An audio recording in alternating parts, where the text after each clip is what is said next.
Keseharianku Venerini Random. Seperti yang teman-teman bisa lihat di video kali ini atau di judul video kali ini, aku bakalan bikin video bagaimana cara aku belajar bahasa Jepang. Sebenarnya video ini tuh udah di request sama teman-teman aku, terutama teman-teman terdekat dari lama banget, tapi baru kali ini aku bisa bikin videonya untuk kalian semua. Dan aku harap video ini bisa bermanfaat banget buat teman-teman semua yang baru belajar bahasa Jepang atau yang sedang belajar bahasa Jepang. Cara-cara yang bakal aku kasih tahu sama kalian adalah cara-cara yang pure aku lakuin dari dulu sampai sekarang ketika aku belajar bahasa Jepang. Dan cara ini juga yang aku lakuin ketika aku mempersiapkan diri untuk tes bahasa Jepang atau JLPT N3 dan juga N4. Langsung aja ke cara-cara yang aku lakuin untuk belajar bahasa Jepang. Tips yang pertama, aku mau kasih singkatan yang bisa kalian gunain ketika kalian mau ngehafal hiragana dan juga katakana.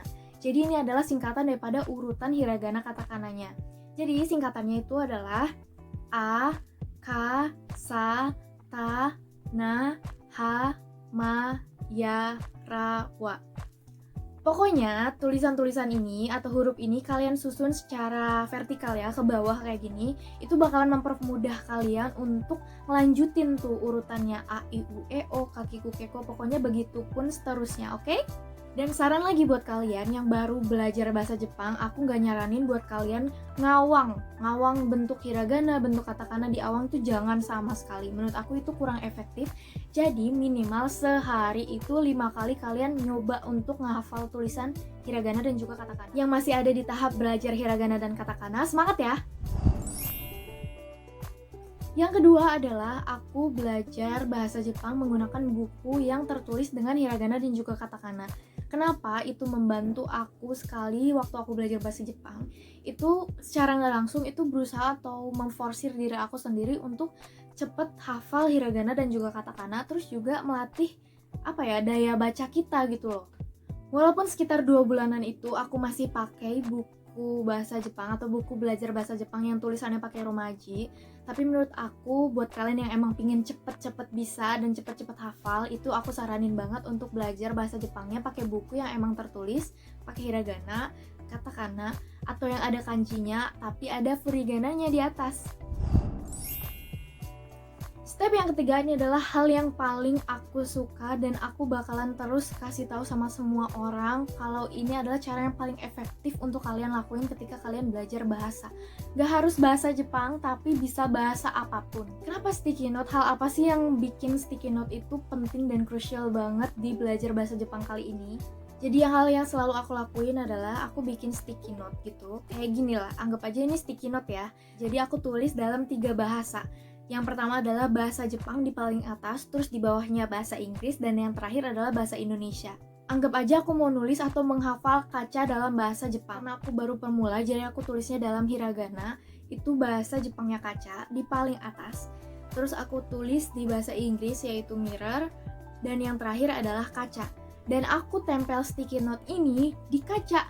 Jadi setiap aku ngaca, setiap aku lewat kaca, aku selalu baca 3-3-nya kayak oh, kagami, oh, mirror, oh, kaca. Itu aku lakuin terus-menerus sampai aku ngerasa, oh aku udah hafal, dan aku ganti dengan kosakata baru. Pokoknya kalau kalian udah ngerasa, oh aku udah hafal kok ini, aku udah hafal di luar kepala, kalian bisa ganti dengan kosakata baru, kalian tulis lagi di sticky note, tulis di tempat-tempat yang kalian bakalan sering lihat atau bakalan sering lewat. Yang keempat adalah belajar grammar dasar. Jadi karena awal-awal aku belajar bahasa Jepang, aku nggak yang ngoyo banget kayak yang pokoknya aku besok harus sudah bisa lancar gini. Enggak, tapi semuanya itu belajar dari awal nol gitu ya, step by step. Maka dari itu aku nyaranin kalian untuk belajar grammar dasar seperti introduction, atau misalnya bilang di sana ada buku, di sini ada buku, aku suka merah, aku suka putih, atau misalnya bilang aku suka makan ini, aku suka makan itu. Menurut aku itu adalah grammar dasar yang perlu kalian ketahui untuk awal pertama kali belajar bahasa Jepang. Pokoknya kalau kalian udah ngerasa, oh grammar yang seperti ini aku udah nguasain nih, naik lagi ke selanjutnya gitu terus, step by step biar kalian itu terarah belajarnya, oke? Yang kelima adalah membuat diary. Jadi ini adalah hal yang aku lakukan dulu, sekarang itu masih bolong-bolong gitu ya, tapi dulu aku rajin banget selama 1 tahun karena emang ini tugas juga, itu buat diary semuanya pakai bahasa Jepang.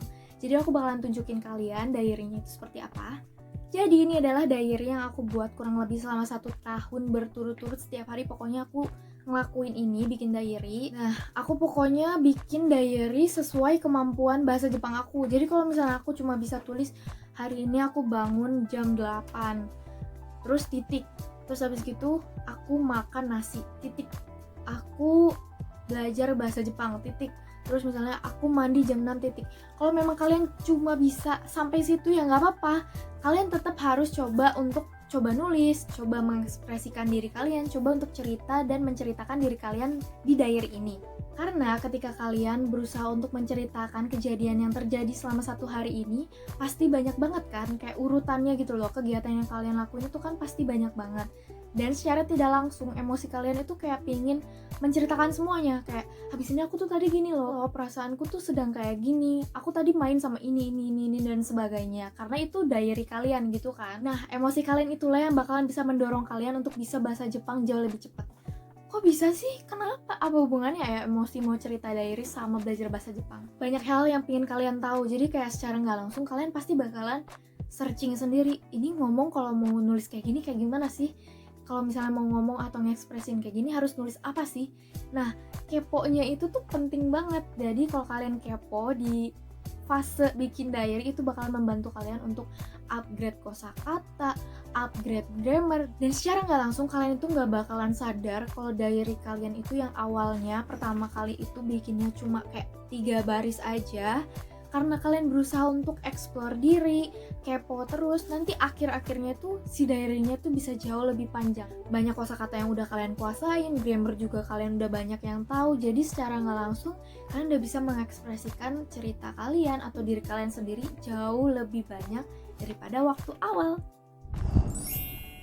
Yang selanjutnya adalah ini hal yang sangat membantu kalian, terutama membantu di kemampuan membaca, terus kemampuan mendengar, kemampuan menulis, dan sebagainya. Aku saranin kalian untuk nonton ataupun dengerin lagu-lagu Jepang kayak gitu. Jadi film itu sangat membantu kalian untuk melatih pendengaran kalian. Jadi walaupun kalian belum hafal ataupun misalnya belum ngerti sama sekali bahasa Jepang, itu nggak apa-apa sama sekali. Mau pakai subtitle bahasa Inggris dulu juga nggak apa-apa, tapi setidaknya telinga kalian tuh udah terbiasa dengan bahasa Jepang. Kalau misalnya lagu ini lebih enak lagi, kalau misalnya kalian punya kayak lagu favorit, wah aku suka lagunya ini nih, terus kalian langsung cari liriknya, berat kayak gini kan, kalian bisa langsung translate, kalian bisa lihat grammarnya, kalian bisa lihat apapun itu, walaupun misalnya dalam lirik itu nggak terlalu terstruktur, tapi setidaknya kalian menemukan kosakata baru gitu kan. Lalu aku saranin juga untuk kalian download keyboard bahasa Jepang. Jadi di situ kalian udah bisa mulai nih. Oh kan tadi aku udah hafal nih hiragana sama kata-katanya. Kalian coba aja kayak ketik-ketik pakai bahasa Jepang, coba nulis pakai bahasa Jepang, karena itu membantu kalian untuk menghafal ini tuh A, ini tuh K, kayak gitu loh. Itu benar-benar membantu banget kalau kalian sering ngegunain hiragana dan katakana di keseharian kalian. Setelah aku udah ngelakuin 5 cara tadi, hal yang terakhir aku lakukan adalah terus mengasah semua kemampuan kalian, kemampuan writing, kemampuan reading, dan juga kemampuan listening, karena semuanya itu harus balance. Itu adalah cara-cara yang aku lakukan dari dulu sampai dengan sekarang ketika aku belajar bahasa Jepang. Semoga cara-cara ini dan kedua cara yang aku rekomendasikan untuk kalian bisa membantu kalian dalam proses belajar mengajar bahasa Jepang. Untuk kalian yang pengen request kira-kira video selanjutnya aku harus bikin apa, atau kalian lagi pengen apa, kalian bisa langsung tulis aja di kolom komentar. Dan buat kalian yang pakai 2 cara tadi, yang pertama adalah sticky note ataupun diary, kalian bisa tag aku di Instagram ataupun komen di kolom komentar. And see you on the next video. Bye!